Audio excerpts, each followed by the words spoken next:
Parliament की मुश्तरका कौमी सलामती कमेटी का अहम इजलास शुरू है। अरकान असम्बली अमरीकी सदर डोनाल्ड ट्रंप के हालिया बयान और पाकिस्तान के जवाबी बयानी पर गौर भी करेंगे, जिसके बाद सियासी जमातों के पार्लिमानी लीडर्स की सिफारिशात वफाकी हुकूमत को पेश की जाएंगी।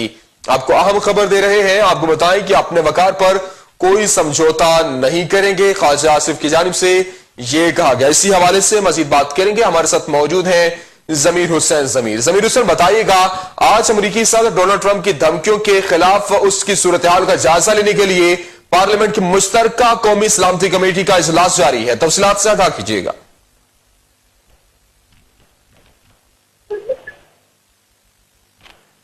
जी जमीर हुसैन, आप सुन पा रहे हैं?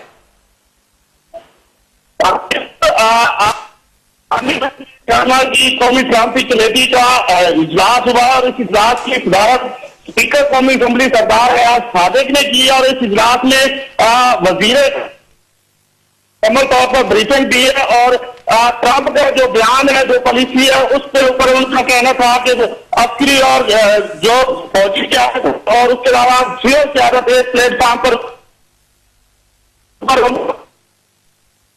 जो है वो मामला को उठाया जा रहा है और उनके हर जवाब का जो है तरीके से जवाब दिया जाएगा। आज बहुत शुक्रिया जमीर हुसैन। जमीर हमें तफसीलात से अपडेट कर रहे थे।